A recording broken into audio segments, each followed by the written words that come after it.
Olá! Oi, pessoal, tudo bem? Me chamo Euricleia, sou psicanalista, hipnoterapeuta. É um prazer estar aqui com vocês no nosso primeiro podcast. Meu nome é Pamela Lopes, eu sou da área de tecnologia e tô aqui hoje pra gente trazer muitas coisas bacanas, muitas ideias legais. Esse projeto é algo que me tocou profundamente, então eu acho que é algo que vai tocar cada um de vocês aí também. Eu sou a Maria Carolina, conhecida como Carol, sou fotógrafa, sou mãe, sou empreendedora. Eu tô super empolgada com esse projeto, ainda mais falar de coisas reais, de pessoas reais, do mundo real. Então, assim, vai ser muito emocionante, vai ser incrível, porque elas são maravilhosas, gente. Não tô entendendo o projeto, não. Exatamente, é um projeto maravilhoso e começou exatamente assim, numa mesa, Nessa amigas casa, conversando, né? Meninas? Como é que foi? Vocês lembram? Eu lembro que eu tava falando sobre a minha vida, todo mundo quase chorou no mesmo dia. Verdade, né? É isso mesmo. Foi algo que tocou a gente tanto, né, que a gente decidiu trazer isso para outras pessoas também, né? Acho que era justo, né, dividir com o mundo tanta coisa bacana que a gente tem, né? Não, e eu fiquei mais impressionada agora, vocês falavam que já tinha esse projeto há algum tempo, certo? Mas eu não tinha achado a terceira pessoa. E eu sou a terceira pessoa, gente. Exatamente, é um projeto que, assim, traz histórias de vida, né? A história de vida de cada uma de nós, futuramente a história de vida de algumas convidadas, né? Que a gente conhece muita gente com histórias de vida muito impactantes, parecidas com as nossas, né? Eu tô sentindo que vai sair muita coisa bacana daqui, viu? E com certeza a gente também não vai priorizar um público, né? A gente quer falar sobre realmente vidas reais. Exatamente. Acontecimentos, tudo, de tudo um pouco, né? Mas você sabe que foi isso que me apaixonou? Foi isso que me apaixonou. Foi saber que a gente ia trazer coisas que todo mundo passou. Porque eu acho que quando a gente traz algo que é dentro do nosso dia a dia, que todo mundo passou por aquilo, em algum momento da vida, cara, eu acho que isso pode mudar a vida das pessoas até. E o mais engraçado de tudo isso, quando você olha assim, não, fulano passou por isso. Não, mas isso não acontece só em novela. Exatamente. Ou então, tipo, meu Deus, você passou por isso e você tá aqui hoje. Que superação. E isso me fez pensar em muitas coisas, né? Até mesmo a gente tá aqui meio, ai meu Deus, minha vida tá muito difícil. E quando você ouve outra história e você vê que a pessoa conseguiu superar, ou algo muito parecido com você, e você tá passando por aquela situação, e você fala, não, há um caminho, não vai dar certo, né? Eu acho que foi exatamente isso que aconteceu com a gente, né? Porque nós nos conhecíamos, sabíamos um pouco da história de cada uma, mas a gente não sabia tão profundamente. Como naquele dia que você começou a contar a sua história, uma história tão forte, tão impactante. E aí foi onde que surgiu essa ideia, né? De realmente a gente levar para outras pessoas conhecer profundamente. Nossa, mas eu não sabia que outras pessoas passam por isso que eu também passei. Muitas vezes as histórias são bem parecidas, né? Sim. E o que mais me interessou em tudo assim foi quando eu conversei com a Cleia, ela me falou que ela é psicanalista. Gente, todo mundo tem que ter um psicanalista. Eu fiquei assim, nossa, como é que tem uma pessoa bem pertinho? E é perfeito essa profissão, foi uma das que mais me ajudou a conseguir colocar pra fora o que eu senti, até me sentir mais leve, a conseguir superar medos que eu não tinha. Então, assim, essa profissão da Cleia, assim, me apaixonou. E por que me apaixonei por essa mulher? A minha história com a Pamela também é uma história bem antiga, né, amiga? A gente já se conhece já há muito tempo. Verdade, a gente já tem muito tempo junto. E quando a Cleia me falou sobre o projeto, assim, de cara eu já me apaixonei. Quando ela começou a falar a ideia, eu fui... aquilo ali foi tomando conta e eu fui, gente, a gente tem que fazer. Eu achei que aquilo ali ia ser muito bom, mas assim, eu acho que não vai ser bom só pra gente, sabe? Eu acho que isso vai ser bom pra todo mundo, porque eu acho que o principal é a gente mostrar pras outras pessoas que elas não estão sozinhas, né? Que as dores que elas sentem, muitas vezes a maioria das pessoas que eu vejo assim, escondem, né? Escondem o que sentem. E quando você começa a compartilhar e ela começa a ver, opa, não sou só eu que passo por isso. Ele também passa, o outro também passa, então... Quanto tempo, Cleia, que você tem esse projeto na sua... Então, esse projeto já é bem antigo, mas eu confesso pra vocês que eu procrastinei muito. Eu fiquei enrolando muito, mas assim, depois que eu soltei esse projeto, comentei com a Pamela e ela gostou, parece que me deu um up, assim, falou assim, nossa... Mas já tem uns 2 anos, amiga? Não, isso tudo não. Começou no ano passado. As ideias vieram ano passado de fazer esse podcast. E eu fui protelando muito, né? Protelando, mas saiu, o bebê nasceu. Gente, incrível. Não, e o melhor foi, né, a nossa equipe técnica, que abraçou realmente, né? A pessoa que fez essa logo maravilhosa mesmo. Vocês não imaginam os diretores que nós temos. Nossa, são maravilhosos. O Júnior, o Lucas, né? A Melanie. A Melanie. A nossa... A Gi, que fez os drinks. Nossos drinks O maravilhosos. Rômulo, que tá ali cuidando dos bebês. Nós temos uma equipe maravilhosa aqui por trás de tudo. Vocês não têm ideia. E fora isso, o coração, né? Porque aqui é tudo humano. Então você já pode esperar que aqui é coração. Minha mãe, gente, tá lá na casa dela, numa hora dessa, pensando como é que eu tô aqui. Com certeza. Sabe que participando lá, Ai, já que abriu um ao vivo. Qualquer vez a gente vai ter que fazer um podcast ao vivo. Sim, vamos trazer, né? Verdade. E sem contar a afinidade que a gente tem uma com a outra, né? Incrível. Foi assim um encontro de almas, eu acredito. Gente, assim. 3 mulheres falando. São 3 mentes, né? Uhum. E o melhor de tudo, assim, né? Na nossa experiência, a gente já tem um mês já se organizando. Começando a mexer os pauzinhos. Acho que um pouquinho mais. Um pouco mais de um mês. Então a gente teve reuniões, né? Encaixe de agenda, porque aqui na cabeça, pensa a gente famosa. A gente chega, trabalha de 24 horas, né? Porque mãe nunca descansa, né? Então assim, a gente conseguiu encaixar, fez com muito carinho, encontrou, né, a cor. Gente, tem copo, tem xícara, tem tanta coisa no projeto. Meu Deus, eu tô doidinha. Tô doida pra conhecer. Eu acho que muita gente vai se apaixonar por esse projeto, muita gente vai nos acompanhar, vai se identificar com muitas histórias, né? Porque é muita história. A gente conhece muita gente com muitas histórias, assim, parecidas com a nossa, né? Fala em história, Cleia. O que você acha de você começar contando pra gente um pouquinho? Você é a fundadora do Elos. Olha, que elas me colocam em maus lençóis, mas tudo bem. Eu posso falar um pouquinho sobre a minha história de vida, resumidamente. Porque as histórias sempre são tão longas, né? E a gente pode fazer, depois a gente pode falar mais as histórias mais detalhadas um pouco, né? No meu caso, assim, eu tive uma infância bem complicada, porque eu sou filha de um pai narcisista. Eu não sei se vocês sabem o que é narcisista. Narcisista, ele é uma pessoa que ele é extremamente egocêntrico, egóico, uma pessoa que ele não tem muita empatia pelo próximo. Isso já é uma coisa que já nasce, assim, narcisista. O meu pai, ele tem características narcisistas, mas assim, existem vários tipos de narcisista. No caso do meu pai, ele é aquele assim que ele me repreendia. Eu gostava muito de estudar. Às vezes eu chegava em casa muito feliz, tirei 10 na prova, ele olhava pra mim e falava assim, ninguém quer saber não. Esse tipo normalmente de coisa. É o contrário, né? Normalmente é o contrário. O pai quer que a filha estude, né? Briga. Cobrança, cadê a nota? Era bem estranho. Mas eu não vou dizer pra vocês que ele não foi um pai carinhoso. Ele é ainda, até hoje ele é um pai carinhoso. Mas assim, do jeito dele, né? Só que ele tinha aquela questão com minha mãe, que era a vítima preferida dele, né?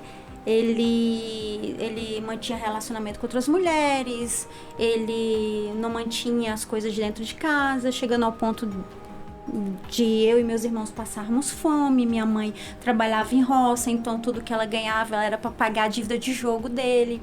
E aí depois na adolescência, meu pai traía muito a minha mãe, tinha muitas amantes.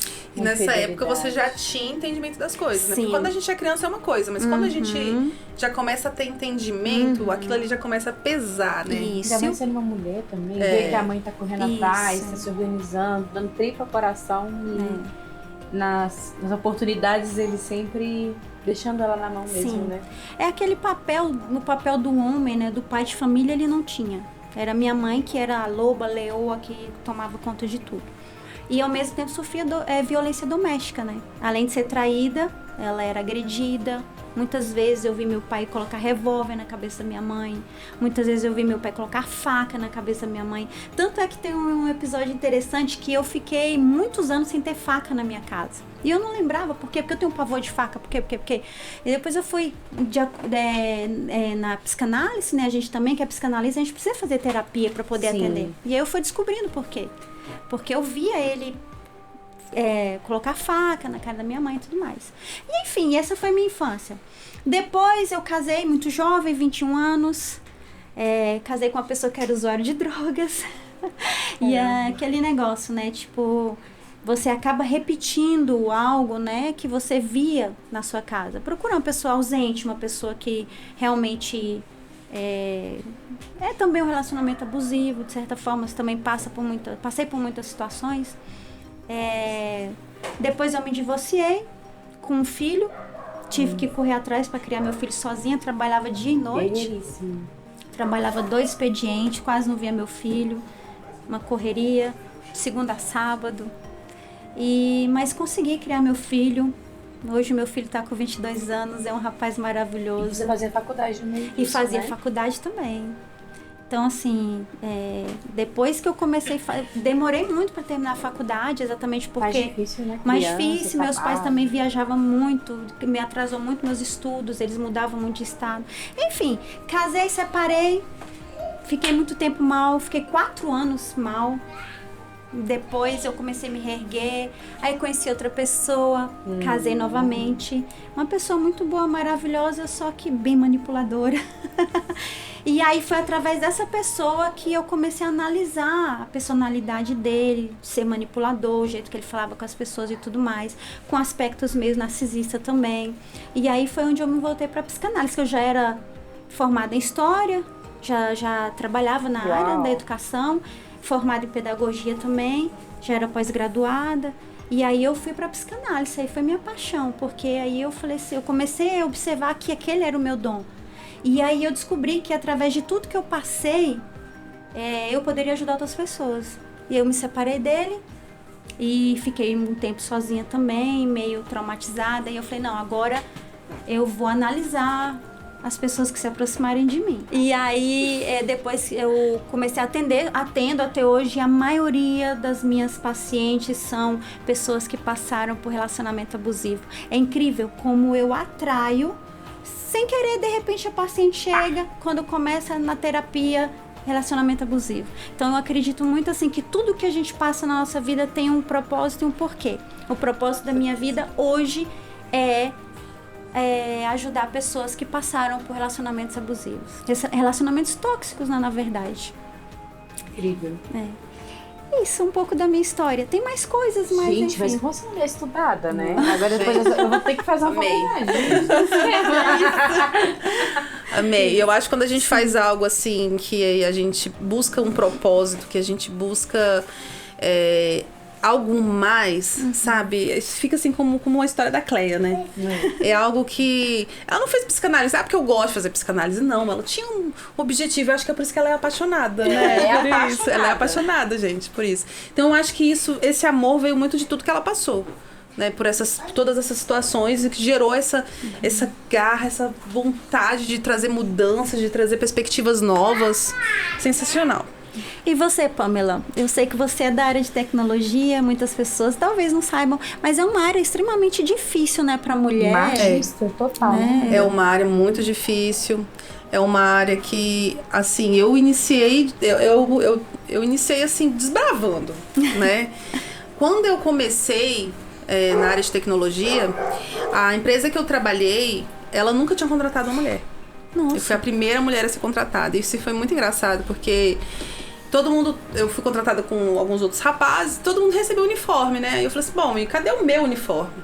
Aí o meu gerente falou assim, não, a gente não tem uniforme feminino. Nunca contratamos uma mulher, a gente vai ter que mandar fazer, porque a gente não tem. Não sabe nem pra onde vai. Sabe, né? Então eu comecei. E assim, foi muito complexo, muito difícil, porque quando eu comecei a ter os atendimentos, eu comecei com a parte de suporte, né? A software. Nossa, suporte. E suporte. Comecei com suporte. Quando eu comecei, naquela época, os homens não aceitavam que uma mulher entendesse de computador. Era um paradigma, a mulher não podia. Gente. Era. E assim, já aconteceu várias vezes de eu pegar uma ligação e a pessoa falar assim, não, você é mulher, eu não vou falar com você, você não vai saber resolver. Nossa, que Aconteceu, absurdo. gente. Absurdo. Não foi só uma vez. Não foi só uma vez, isso acontece muito. E aconteceu muito. E assim, outras coisas que aconteceram também, quando a gente lida com pessoas, né?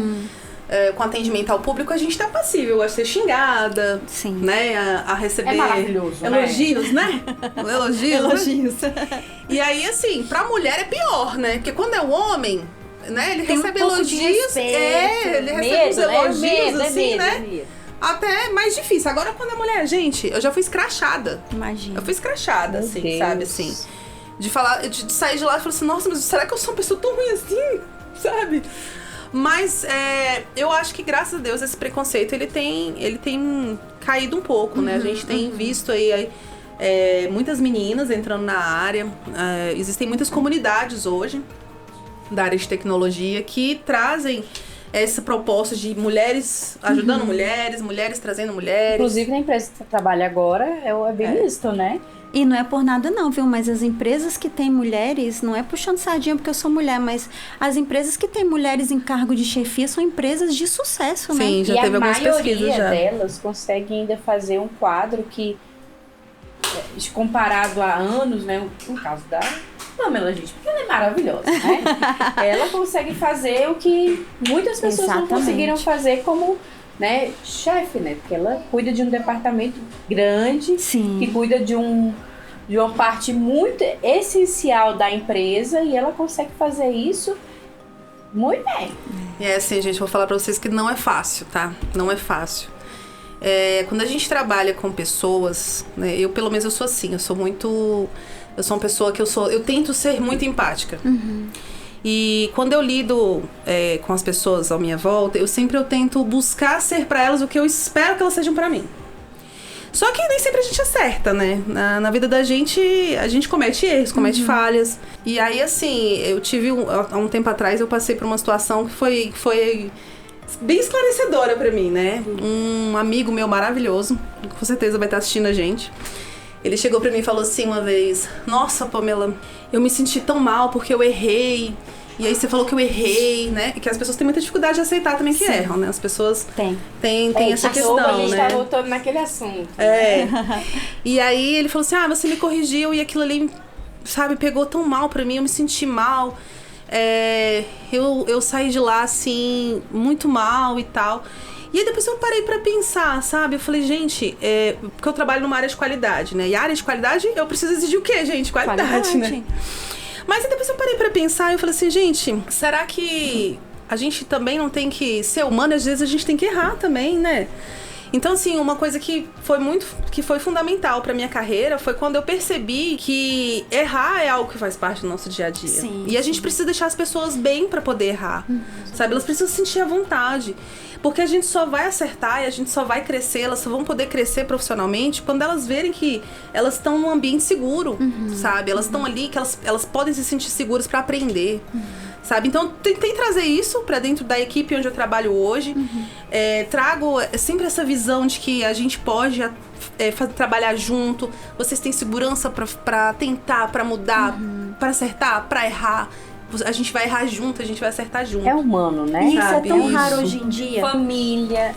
Com certeza. É muito raro alguém ter esse tipo de pensamento dentro de uma empresa. Eu ouvi um comentário, eu não sei se foi no Reels, que não era possível você ter uma empresa bem sucedida com um sentimento de família, porque você acaba puxando, ajudando um, ajudando o outro, mas eu não consigo ver dessa forma. Eu acho que se você é humano na medida certa e ético na medida certa, você consegue fazer com que a pessoa se sinta bem, que as pessoas se sintam num lugar acolhedor, onde eu posso errar e eu sei que ela vai me corrigir, eu vou saber porque eu também não vou deixar, né, a pessoa fazer o que ela quiser, mas assim, você saber onde você errou, você ter a paciência, a vontade de ensinar a pessoa a crescer. Isso Por isso que eu digo que é muito raro esse tipo de pensamento que a Pamela tem dentro das empresas hoje em dia, né? E assim, acho que é por isso que o case de sucesso dela é esse. A verdade é que eu quero ser contratada pela Pamela, viu, Pamela?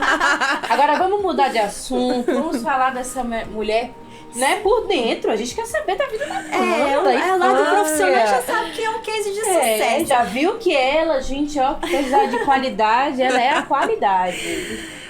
Gente, a minha história também foi bem complicada, né? Eu acho que não fugir do padrão também não, né?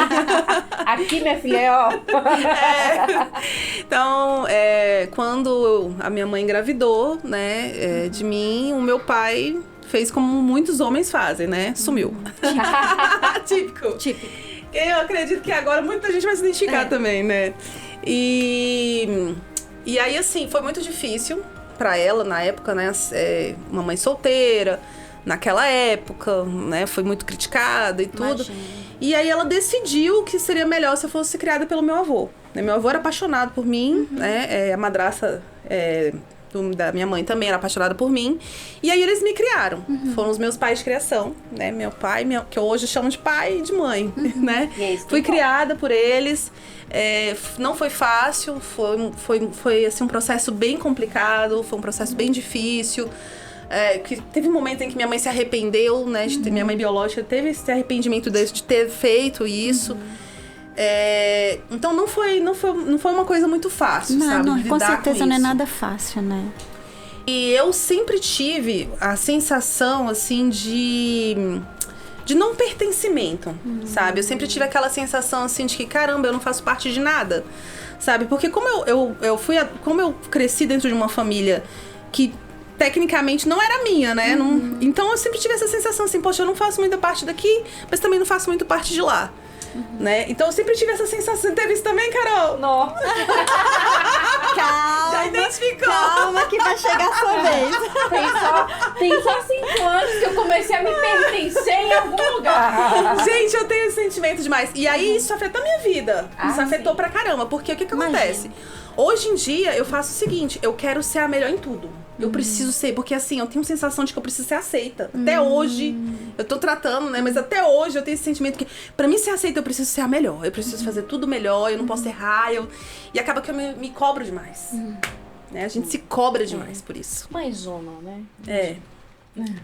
E aí, na minha adolescência, eu dei eu chamei assim minha mãe mesmo, assim, e falei assim, olha, eu quero saber a minha história, porque eu não sabia a minha história, eu não sabia quem era meu pai, eu não sabia nem o nome. Copia. Gente, acho que a gente nem irmã, não. Eu não conhecia, eu não sabia quem era meu pai. E durante a adolescência inteira eu não tive contato com a minha mãe biológica. Só com a minha mãe que me criou, minha mãe de criação.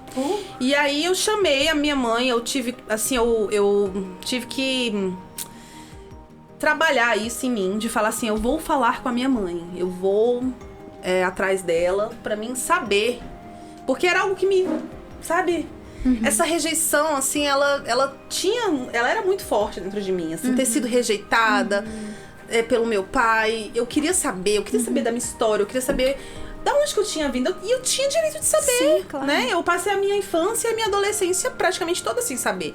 E aí, quando eu tinha por volta dos 16, 17 anos, eu chamei a minha mãe e falei, olha, eu tenho direito de saber. Eu falei pra ela, eu tenho direito de saber. Então, eu quero saber quem é meu pai, eu quero saber a minha história, né? Eu quero saber por quê, como que aconteceu. Ele não me quis, mas como foi isso? Como foi a situação? Porque eu não sabia nada. E aí minha mãe me contou o nome dele, né? Aí eu já até pensei atrás dele, assim, várias vezes. Vamos. Já que tá assistindo o podcast aí, hein? Pois então.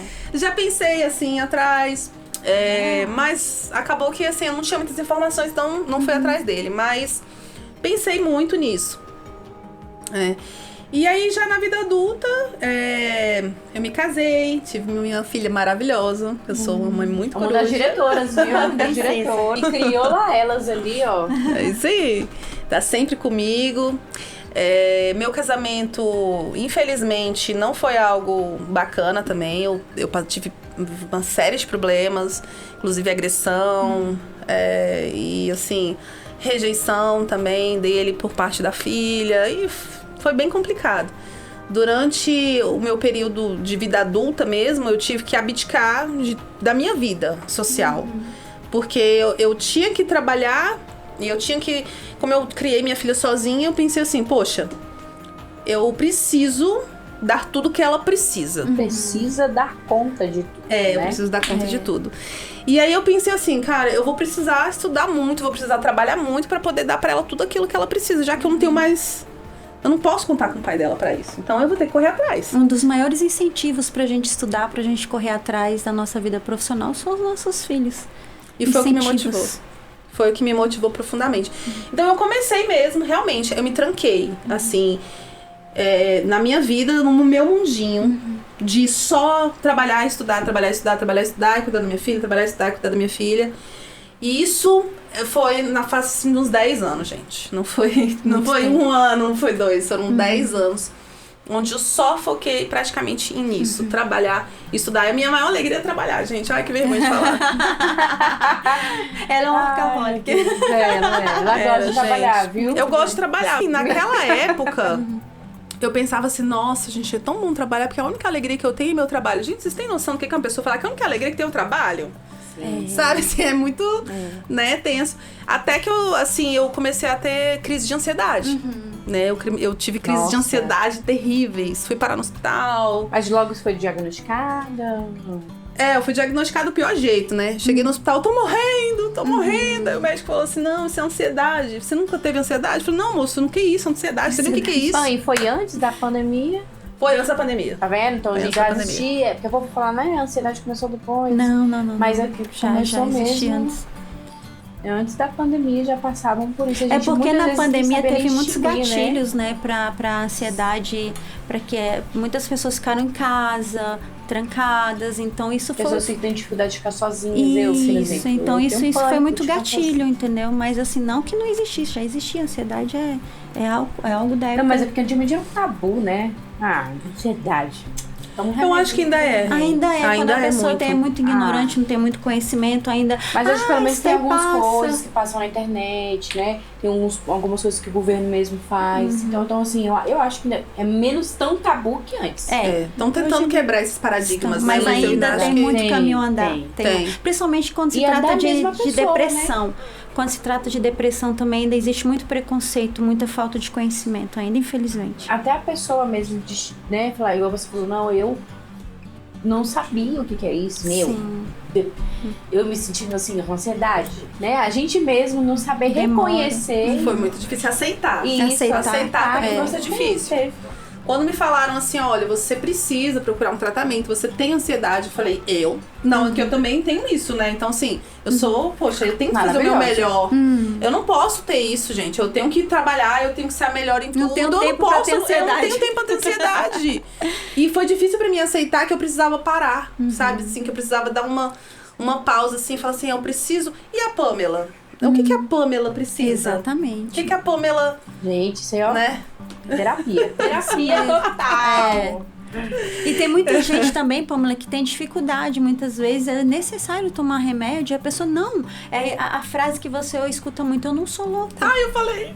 Eu não sou então toma um remedinho pra você passar a sua loucura. Então assim, as pessoas... Eu não sou louca, eu falei. E não é isso, realmente há necessidade. Tomei, fiz todo o tratamento, faço todo o tratamento direitinho. Mas na época eu falei isso.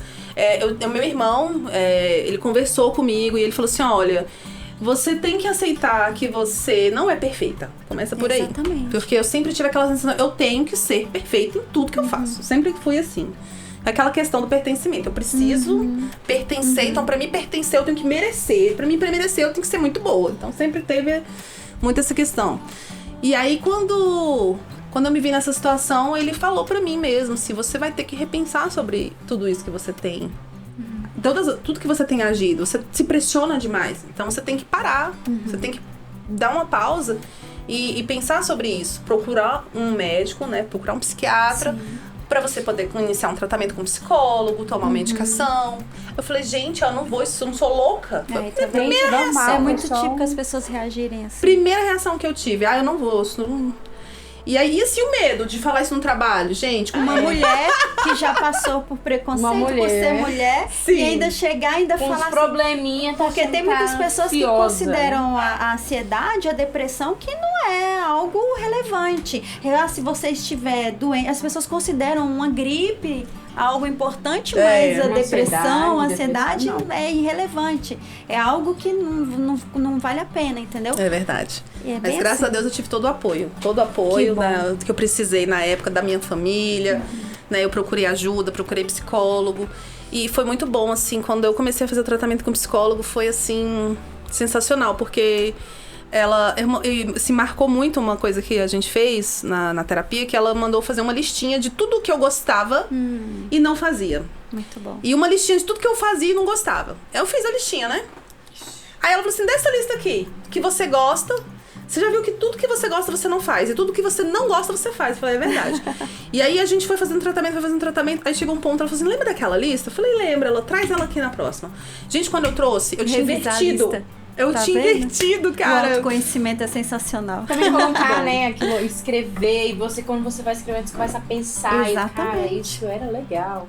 Por que eu não faço isso, É. né? Por que eu parei, né? Por que eu parei Sim. de me dar atenção, de fazer De as coisas se que eu cuidar. gosto? De me botar, né, à frente, porque a gente fica o tempo todo se botando de lado. A gente se bota de Verdade, lado por tudo. é. A gente arruma desculpa pra tudo, pra se botar de Exatamente. lado. Ai, com certeza. Mas aí, Carol, conta pra gente. Eu sei que a sua Mas história é antes bem de passar parecida, pra né? Carol, você não falou. Finaliza essa história com relação à sua mãe. Você criou coragem pra ir falar com ela e eu tenho certeza que o público vai ficar com muito certeza. curioso pra saber o que Como é que foi aconteceu com a mamãe? depois. Depois disso, assim, eu voltei a falar com a minha mãe. Sim. Né? E eu tive, assim, um relacionamento maravilhoso. Gente, Que foi maravilha. muito bom ter voltado, ter dado essa oportunidade pra ela da gente estar junto. Que bom. Né? E hoje a gente tá, ela, Amigas. né? A gente hoje a gente Ela tem é relacionamento de mãe e maravilhosa. filha hoje. A mãe dela é Né? uma super mãe. Foi. E ela é super carente também. As duas são, né, aliás? As duas são muito carentes, né? Tanto a minha mãe que me criou quanto a minha mãe biológica. As duas são bem. As duas mães são maravilhosas. São. E aí eu tenho elas prazer de conversam, conhecer elas elas. Jonas se falam. são. Ai, Elas isso é se bom também, falam. né? Fazem programa juntas, as duas. Sim, sim. Hoje em dia, graças Mas a elas Deus. são... Ela era sua avó. Ela era Madrasta da minha mãe. É. Caramba. A minha avó morreu. No caso, vó, né? Como se fosse vó. Pronto, que bom, né? Que a Fala história amor teve tem esse que ter final sangue, maravilhoso. né, ó. A história teve um final maravilhoso, né? Que bom que É resolveu verdade. tudo. E assim, a minha mãe que me criou, gente, é apaixonadíssima por mim, né? Eu brinco com ela, né? Que eu falo assim que eu sou filha por opção. Que Até por causa gracinha. das minhas irmãs, né? Eu falo assim, eu sou por opção, ela escolheu. Agora você, ela não escolheu, ela foi obrigada, né? Você veio, né? E ela criou, agora ela escolheu. Mas são duas mãezonas. Sim, Só a melhor brincadeira, eu só fiquei brincadeira, assim, né? muito... Falar, você falou que da Mel, que você se separou. E como é que tá agora, né? A sua relação? Cada um no seu lado. Infelizmente, assim, é uma coisa bem complicada. Ele não tem contato com a filha, né? Muito raramente ele fala, eu diria assim que umas 2 vezes por ano, no máximo, né? Que eles se falam, eles não têm muito contato mesmo e assim, muito por parte dele, né? Ele não... Mas assim, você, né, em relação a ele, tá tudo bem. Cada um no seu caminho. eu já superei há muito tempo, né? Foi um relacionamento, foi um término muito traumático também. Foi uma coisa que foi muito difícil. A gente passou por uma situação muito complicada, não foi um final bom, foi muito difícil, mas assim, a gente, eu acho que disso eu tirei o melhor que eu podia tirar, né? Mas é maravilhosa. assim mesmo. São histórias bem semelhantes. Muitas mulheres criam as filhas sozinhas, são pai e mãe ao mesmo tempo. Isso é bem comum, né? Infelizmente. E você, Carol? Fala um pouquinho pra gente dessa história de Gente, vida. olha, vamos dizer pra vocês. Eu sabia da história da Pamela, mas não tanto. Como ela é parecida, né? Só que o final dela ainda foi, acho que foi um pouco melhor que o meu. Mas enfim, né? Vamos lá. Gente, eu vou contar o que eu sei, porque muita coisa eu ainda não sei. E um dia eu espero saber, talvez... Quando a Pamela falou assim, né, que ela descobriu a verdade, falaram a verdade, eu acho que foi muito mais fácil. Porque a minha verdade eu tive que buscar, né? E até hoje, assim, eu faço acompanhamento psicológico, né? Que é uma das coisas que eu ainda não consegui ainda fechar, né? Esse ciclo. Então, muita coisa que eu não sei responder ou que eu ainda tenho dúvida se real foi real mesmo. E é isso, né? Bom, a minha mãe engravidou, meu pai. E aí, ela descobriu que estava grávida de mim com 8 meses. Tava fazendo tratamento para um tumor. Na época, ela falava que era um tumor, enfim. E aí, descobriu depois que realmente era uma gravidez. Dizem as más línguas que ela queria ficar comigo e na época ela passou por uma situação mais complicada porque meu avô, ele tinha muitas condições financeiras e tudo. E pra ele, fulano, tão importante, ter uma filha que ela era extremamente 34 cursos de direito, formada, uma das primeiras, então, o INSEUB, bem conhecida, passou em 5 concursos. Mãe solteira? Deixa eu entender. O seu avô era uma pessoa rica, digamos assim, popularmente falando. E a sua mãe engravidou, era uma mãe solteira? Sim, eles tiveram um lance, e era uma mulher extremamente intelectualizada, estudada. E seria um escândalo descobrir que ela estava grávida. Isso, e aí de um cara que meio que largou ela. Mas não largou, né? Enfim, eu vou contar pra vocês que a história é meio complicada. Enfim, aí com isso ela foi falar, não, deixa que a gente cria, a gente tem condições, né? Já um casal que já a filha mais velha na época, acho que tinha 20 e poucos anos, já terminando a faculdade. Então vamos criar, você escolhe o concurso que você quer ficar e a gente segue a vida. E aí, por muita pressão, eu nasci, ela ainda ficou um mês comigo, né? Sem registro, pra ver se era isso mesmo que ela queria. E teve, não, eu quero isso e é isso. E entregou pros meus avós. Só que a gente morava tudo no mesmo lugar. Eu fui registrada pelos meus avós. É. E ela continuou morando com vocês? Sim, a gente ficou, ela passou no concurso que ela queria, né? Que era pro Maranhão, que ela queria morar na praia. E aí, quando ela passou, foi quando ela foi embora. E ela eu tinha 5 anos. A gente passava sábados, todos os sábados juntas. Mas você não sabia que ela era sua mãe? Irmãs. Eu chamava ela de irmã. Meu Deus. Né? Aí, assim, durante a infância eu lembro, assim, muito das pessoas falando, sua avó não é muito velha, sua avó... Chama sua avó, não, cadê sua mãe? Porque reunião dos pais e mestres é mãe. Só vem sua avó? Cadê sua mãe? Gente. Então eu era muito questionada, às vezes eu ficava muito chateada, né? Nessa época, um dos meus tios, né, que era meu irmão, era usuário de droga, né? Então, assim, ele batia na minha avó, eu vi ele bater na minha mãe, eu vi ele bater na minha irmã por dinheiro. Então, eu passei por isso também. Aí, nesse ponto, nós temos coisas parecidas. Então, assim, eu convivi com aquilo, né? Eu lembro que ele batia pra pegar dinheiro, eu lembro que ele batia carro, que ele ia pra polícia. Né? Mas era usuário mesmo. E Mauricinho, na época, todo mundo ainda tinha condições, né? Meu avô abandonou a minha avó, com 5 anos ele abandonou. Com esse abandono, eu fiquei convivendo com ele no outro lado, né? Durante os finais de semana eu ia pra lá. E aí, nesse abandono, ele começava a me levar. E chegava no sábado e domingo, ele me deixava trancada no quarto. Ele te trancava dentro do quarto, o seu avô, que no caso você seria seu pai. Gente. Me deixava trancada dentro do quarto. E aí ele só abria a porta pra comer e é isso. Então às vezes eu fazia cocô, xixi. 5 aninhos. Eu fazia cocô, xixi. Às vezes eu comia a mesma coisa e às vezes eu só queria sair daquele quarto. Então, pra mim, ficar dentro de lugares fechados é muito difícil. Até hoje, né? E foi uma das coisas que a psicanálise me mostrou, né? Que é uma coisa que eu tenho trauma. Por exemplo, eu não conseguia ficar dentro do banheiro. Sim. Pra fazer a necessidade, eu não conseguia ficar com a porta fechada.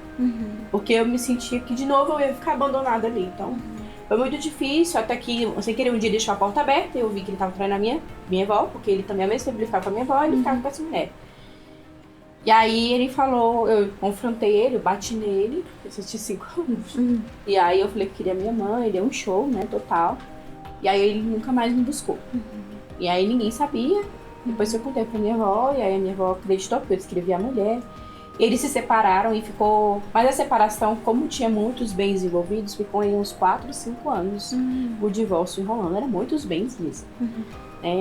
Enfim...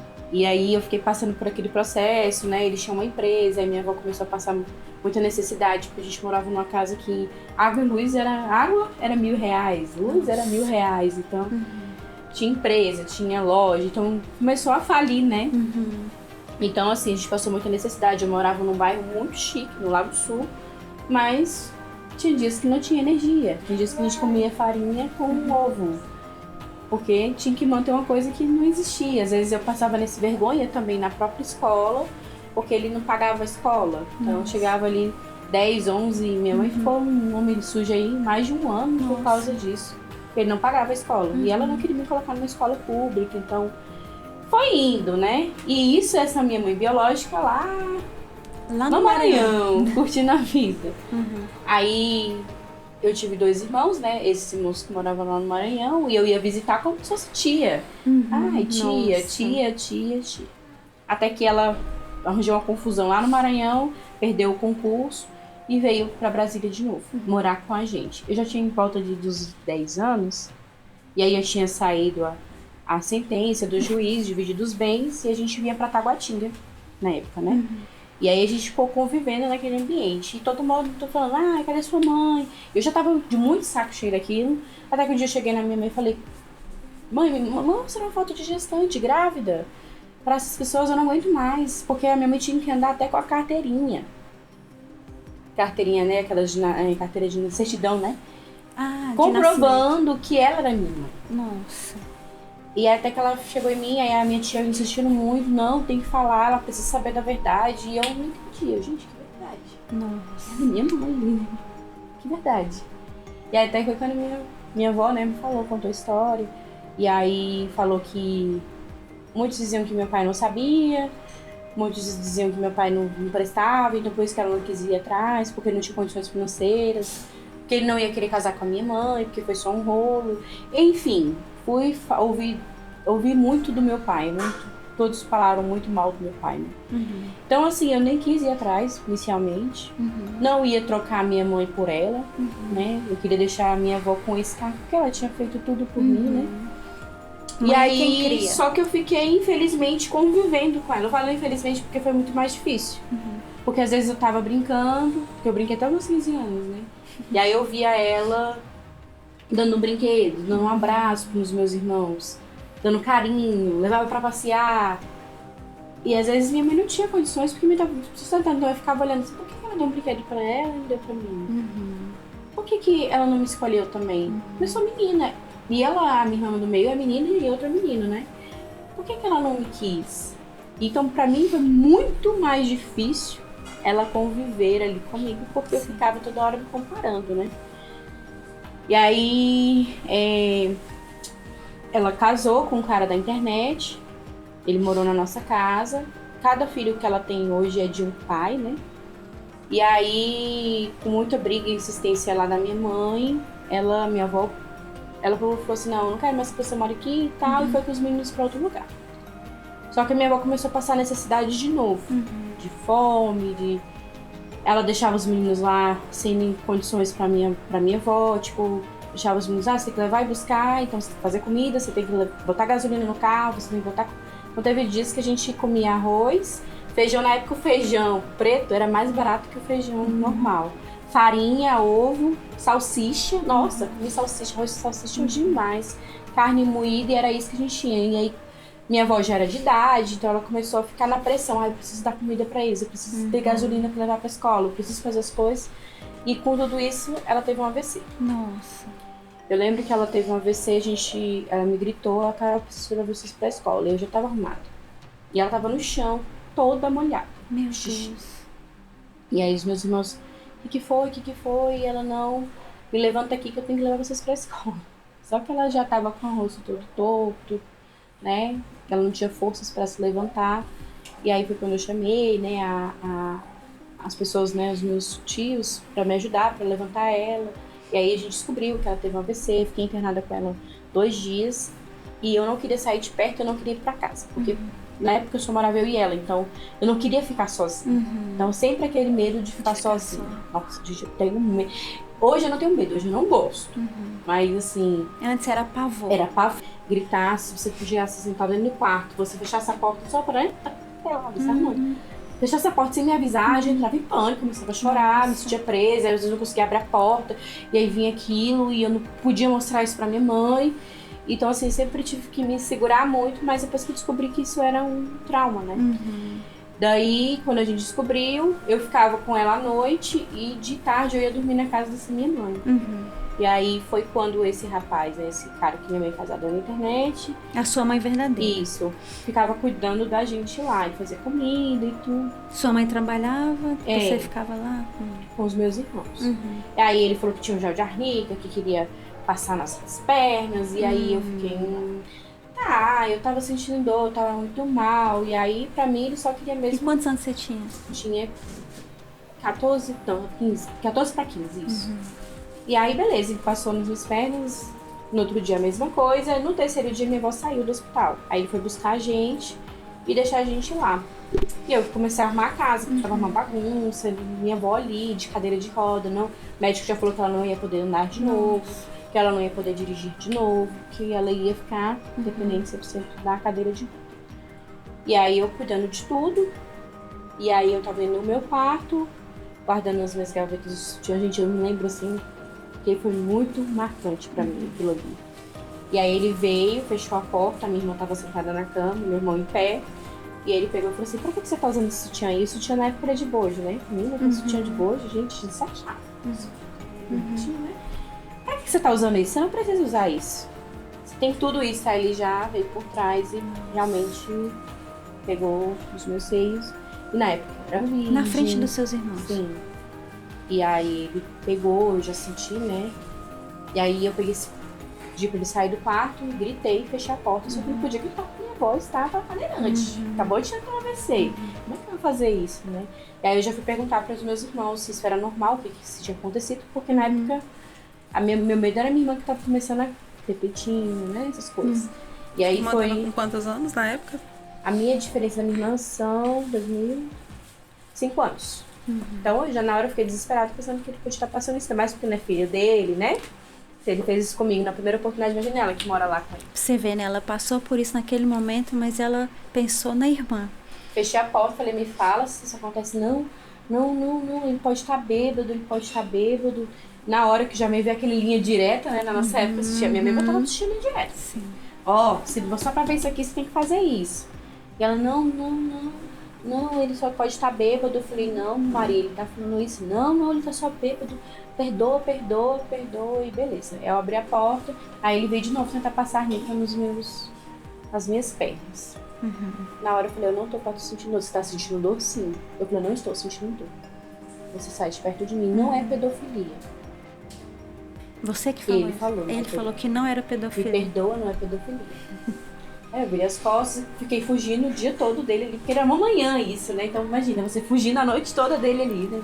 O dia todo, desapego, apavorante.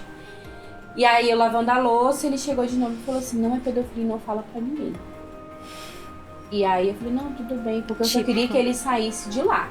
Né? Eu queria que ele fosse embora. Você queria ficar livre. Eu, não, tudo bem, não vou falar pra ninguém não, mas não faça isso mais com ninguém, nem com a minha irmã. Ele, e aí ele me deu contato na pia de novo, pegando os meus seios de novo com força. E aí ele falou, não é pedofilia. E foi embora. Aí no outro dia eu tive que contar tudo pra minha avó. Quando eles foram embora, eu contei pra minha avó, né? E minha avó, eu sabia, esse cara... Tipo assim, quando a gente morava com ele, igual um decote seu, a gente não podia descer com um short desse, não podia descer porque ele ficava olhando mesmo. Já demonstrava? Ela já sabia, então ela já tinha me falado pra mim tomar cuidado e tudo. Aí ela falou assim, você faz o que você achar melhor. Se você quiser ligar, se tem um telefone, você liga. E aí eu decidi ligar pela minha irmã, porque não tinha ninguém por ela ali, né? Imagina, dentro de casa, sozinha. Uma atitude muito corajosa, né? Muito. Aqui muitas pessoas não conseguem. A maioria não faz. E aí foi o terror, né? Na época ele estava de greve, não conseguiram fazer para ver se ela já tinha sido abusada, nenhum dos dois. A minha família não se virou contra ela. Aí ninguém quis ajudar mesmo, financeiramente. E aí eu fiquei com a minha avó na cadeira de rosa sozinha. E foi quando começou a ficar difícil para me estudar. Tive dificuldade de estudar no médio. Aí eu tinha que cuidar dela, às vezes eu ia, o meu irmão ficava, às vezes ela caía da cadeira. Inúmeras vezes ela caiu da cadeira pra não acordar meu irmão, que tinha trabalhado na madrugada. Ela ficava no chão, eu forrava o chão, eu não vou conseguir te levantar, porque ela tava bem acima do peso. Então vamos dormir aqui no chão. E aí no outro dia, o que foi? Ela caiu, tá tudo bem. Tá tudo sob controle. E foi indo assim, né? Aí ela se afastou, depois que minha avó começou a se recuperar, graças a uma pessoa muito boa, assim, que ajudou na nossa vida O fisioterapeuta fez com ela conseguiu voltar a andar, a dirigir, graças a Deus. E aí foi quando a minha avó pediu pra mim deixar pra lá, né? Não pôr mais pra frente. Não botar mais pra frente. Por quê? O juiz tinha decretado dele dar uma cesta básica. e era isso. Aí eu falei, eu vou dar cesta básica pelo ato que ele fez. E na época tinha saído uma lei que era assim, né? Eu não sei o nome de dizer o que era. É tipo assim, você não precisa ter um abuso sexual de penetração. Sim. A fala, né? E tudo. Então, quando saiu isso, e também não pode mais você, tipo assim, eu fiz um boletim contra você. Não tem como tirar mais. Não.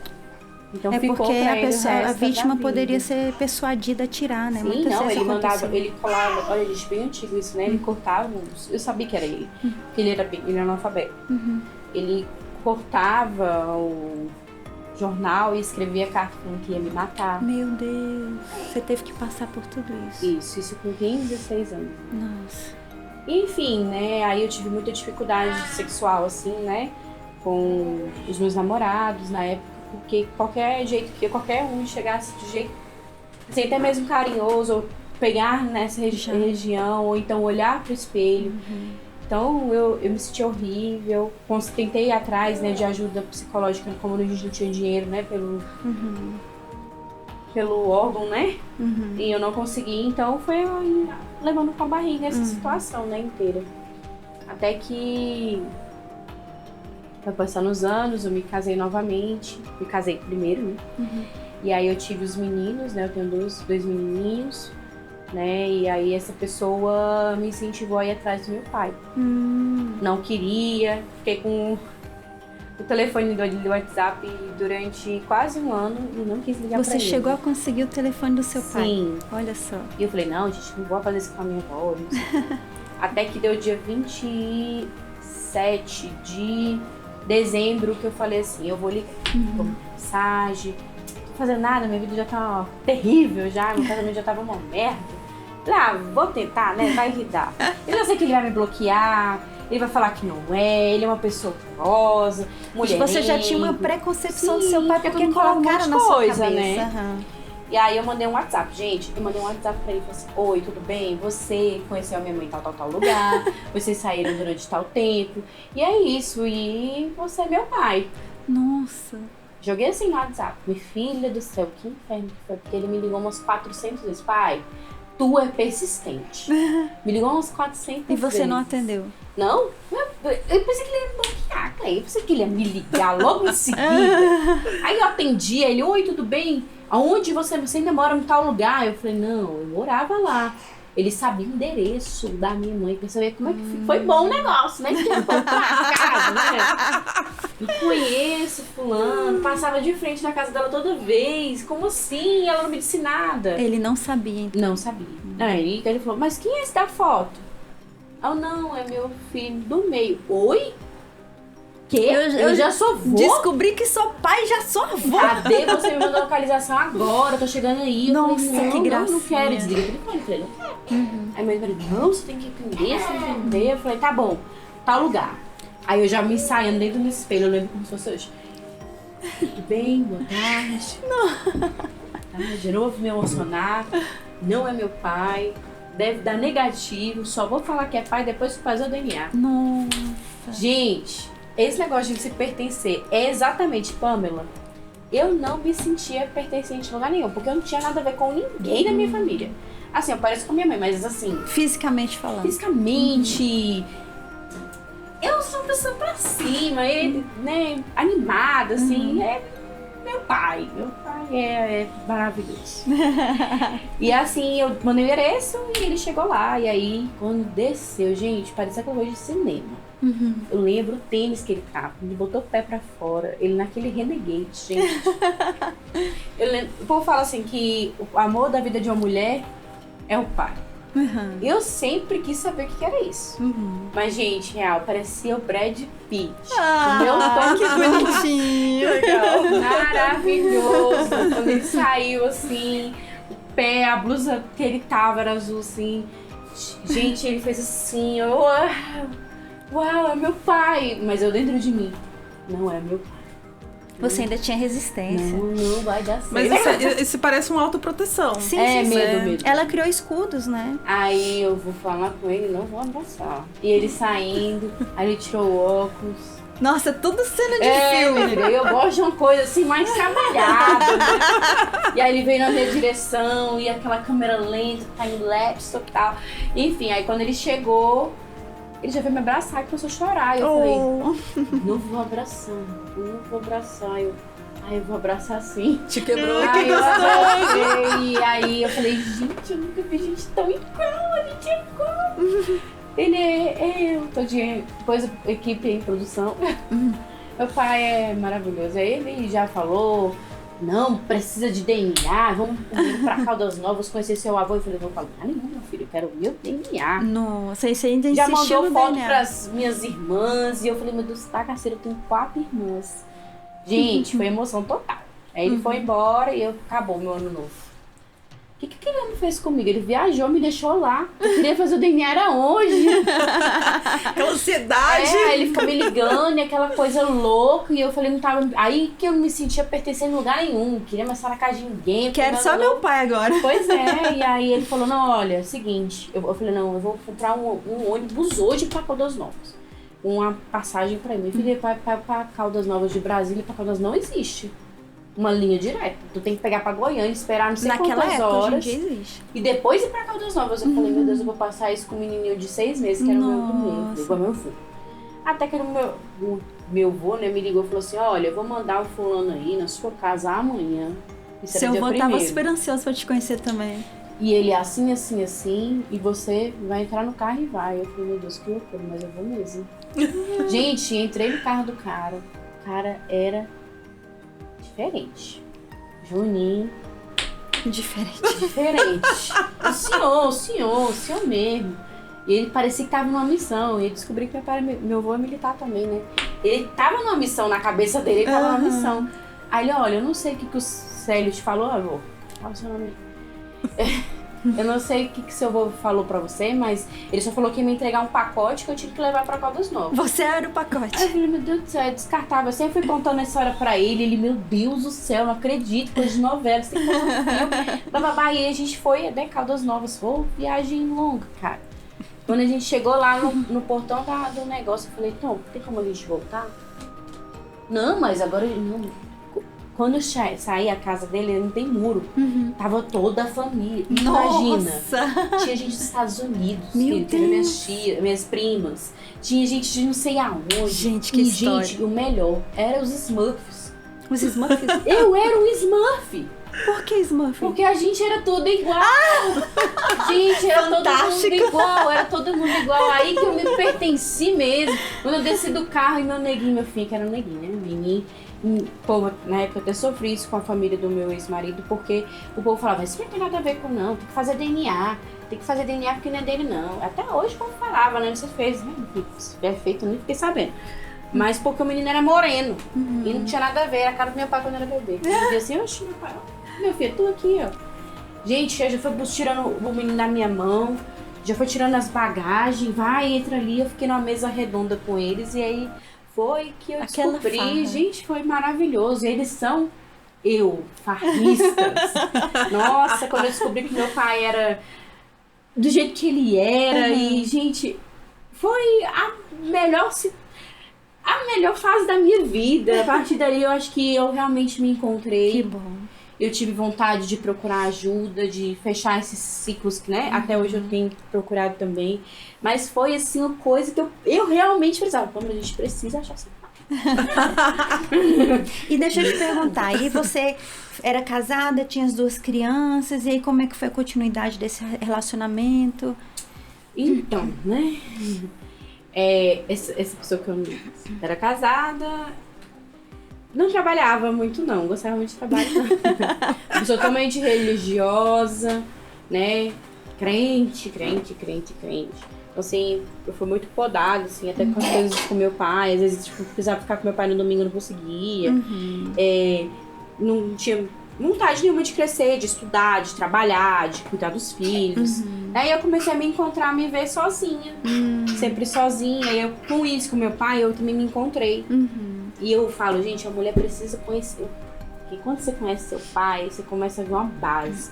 E eu comecei a ver que aquilo não era pra mim. Eu sou uma pessoa trabalhadora, gente. Eu tive o Enoque, eu larguei meu trabalho e vim virar costureira. Aprendi a virar costureira.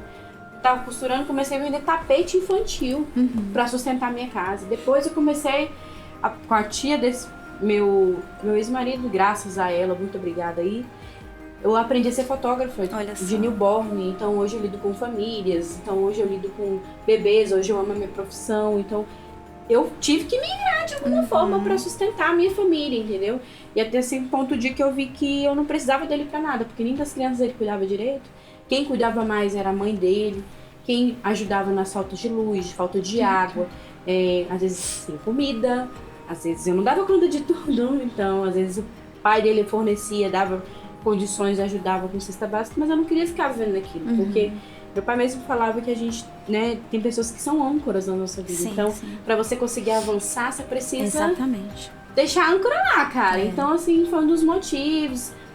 Teve uma agressão também, além de verbal, né, sempre me falava que eu era o problema, que se ele soubesse que minha vida era tão tribulada igual é por causa da minha mãe, porque querendo ou não traz.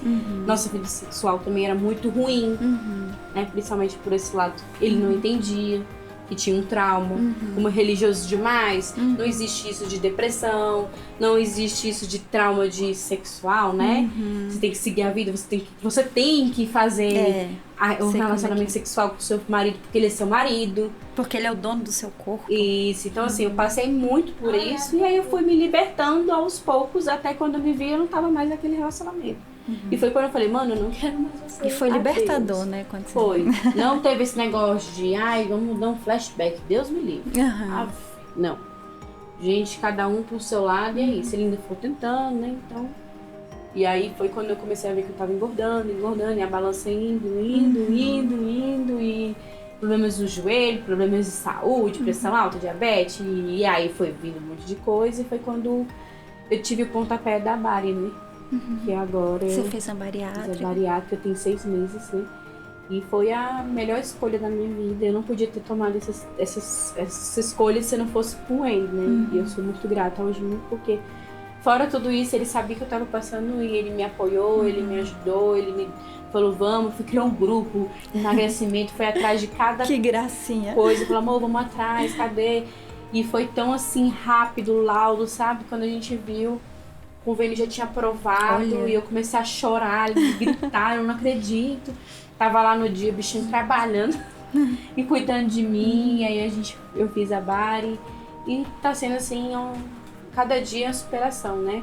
Porém, né, eu ainda tenho o meu negocinho guardado ali dentro da caixa, que é a minha mãe, que eu não consegui ter uma relação boa com ela. E hoje, assim, eu evito de ter uma relação com ela porque não consigo, eu não consigo, não consigo. Ela é o meu tabu.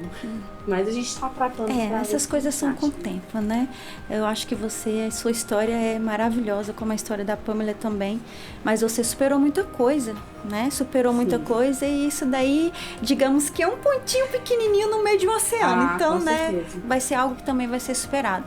E é interessante você falar a sua história. Eu me identifico com alguns pontos. As nossas histórias, elas se ligam de certa forma. Quando você falou que a sua mãe teve um AVC, a sua avó que te criou como mãe, eu lembrei do último episódio que teve da minha mãe, onde eu tive que ir lá pro Nordeste resgatar minha mãe, porque o meu pai, ele é extremamente fóbico e neurótico, tirando também essa parte do narcisista, né? Que ele que manda, ele que pode, ele quer controlar tudo, ele é controlador, ele que... Enfim, vários aspectos da personalidade dele.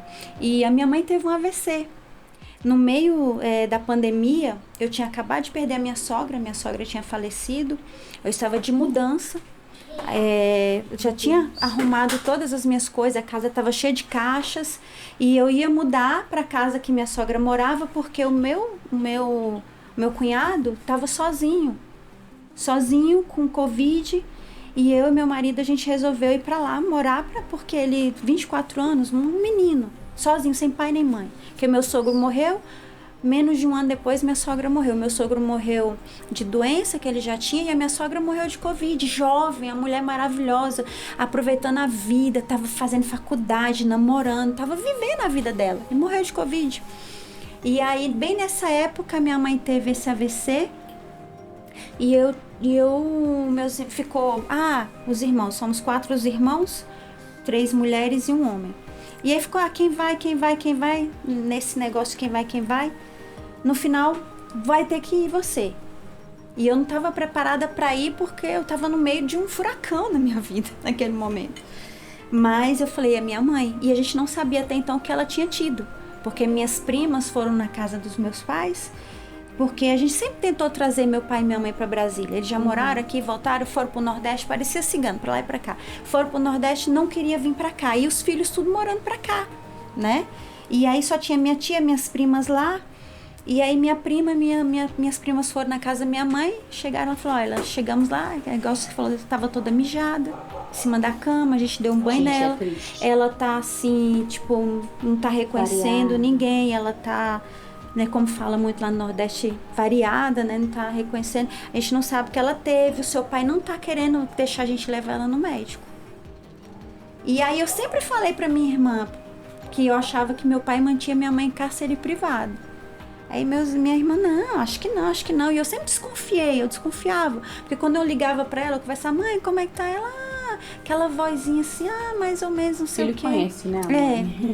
E aí, a gente vivendo a nossa vida, trabalhando, eu sempre trabalhando muito, né, e tudo mais.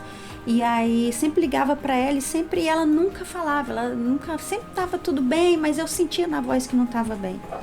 E meu pai sempre foi violento com ela, né, na época que ele traía ela e tudo mais, a pessoa assim não muda. Então, eu fui pra lá pra buscar minha mãe. E quando eu cheguei lá, eu fui escondido, eu não falei pro meu pai que eu tava indo, porque ele não queria que fosse ninguém, ele avisou, não queria ninguém lá. Eu fui, dormi no hotel, cheguei, né, dormi no hotel e ele ficou sabendo, não sei como, que cidade pequena, não sei como falaram pra ele que eu tava, né? Não sei como ele ficou sabendo, até hoje é um mistério. Ele ligou no meu celular, você tá onde? Do jeito que ele falou, você tá aonde? Eu já sabia que ele sabia onde eu tava. Eu falei, eu tô aqui na pousada tal, aqui. Ele falou, se você vai embora, pega a sua mala e vai embora. Eu falei, não vou, eu vou ver minha mãe. Você não vai entrar aqui em casa. Eu falei, eu vou com a polícia, mas eu entro. Eu quero saber como é que minha mãe tá.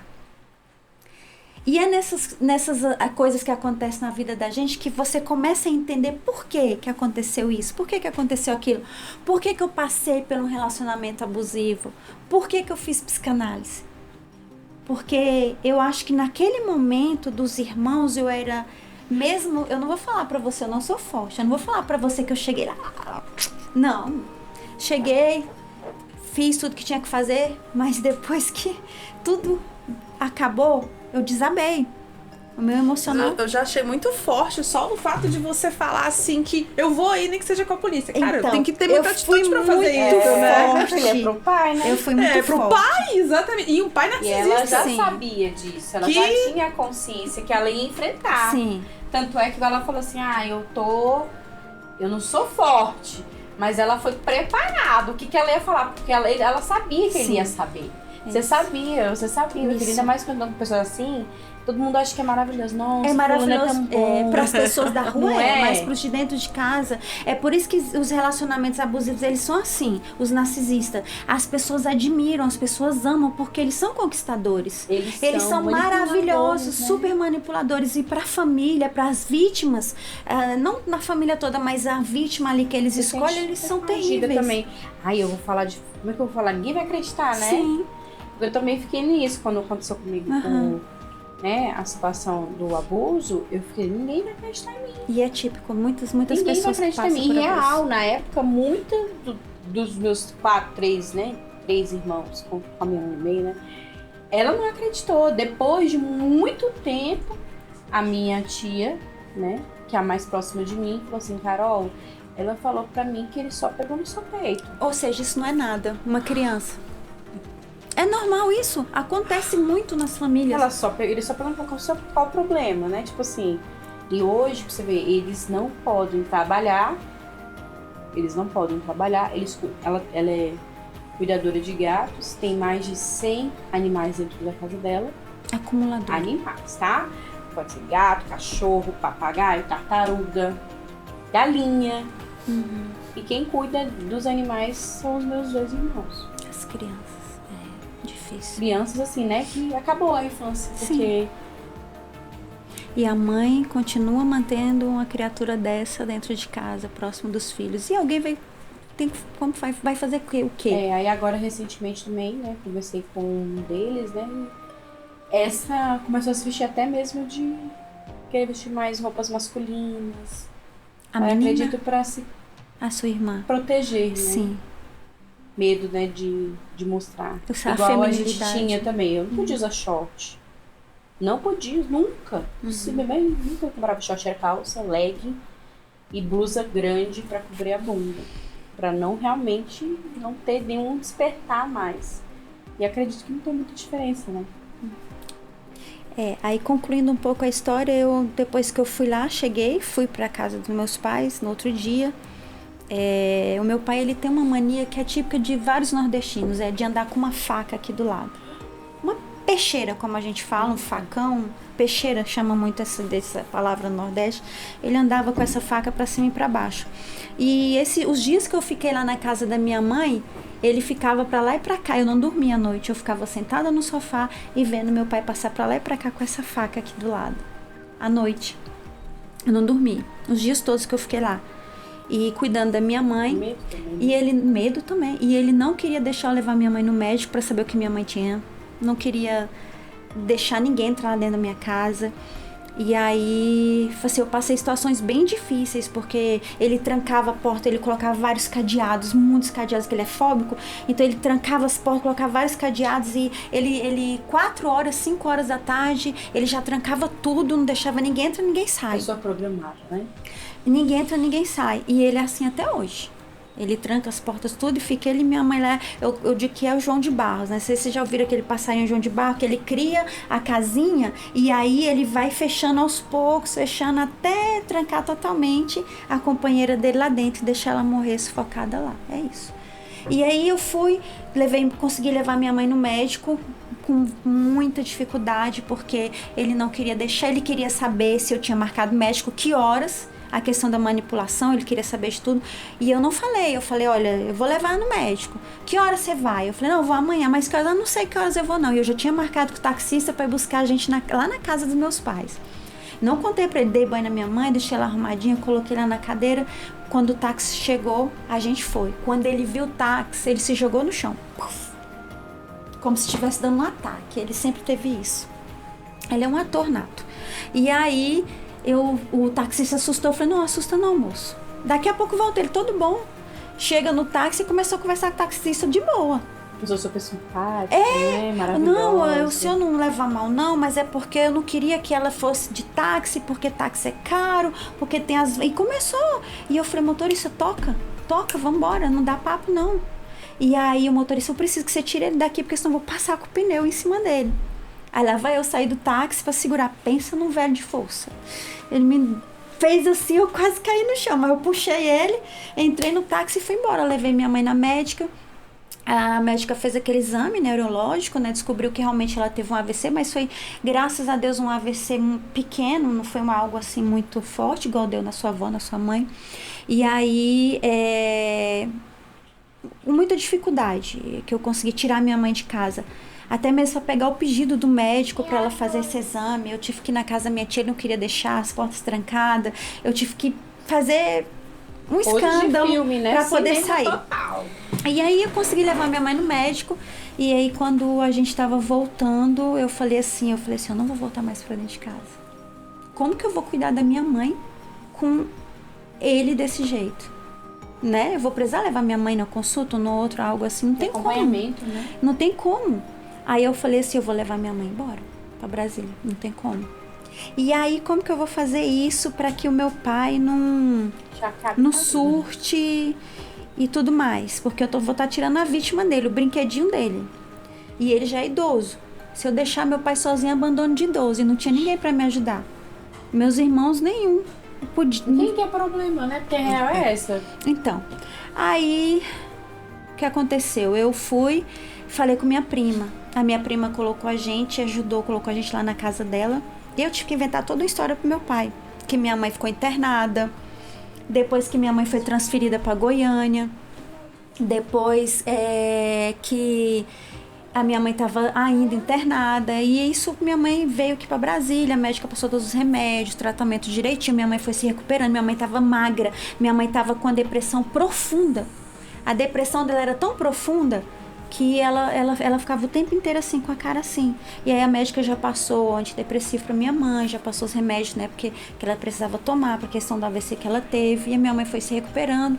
E aí meus irmãos decidiram, eu não queria que meu pai viesse pra Brasília, eu não queria que meu pai ficasse mais com minha mãe, mas eu não podia minha opinião só contar, tinha que ser a opinião dos meus irmãos também. E meus irmãos concordaram que meu pai tinha que ficar com minha mãe tinha que ficar com meu pai, ou seja, entregar a vítima, né, ao cárcere privado de novo. Mas aí nesse período eu consegui pro meu pai psiquiatra, meu pai passou remédio pra ele, meu pai passou um remédio que ele ficou bem melhor, meu pai, o médico passou. E aí resolveu trazer meu pai pra Caldas Novas. E aqui ele encontrou com minha mãe, aí eu falei, minha mãe teve alta, não sei o quê. E aí eles estão em Caldas Novas hoje, morando com a minha irmã mais velha tá lá. Meu irmão construiu uma casinha pra eles dentro do lote da minha irmã, que é um lote grande.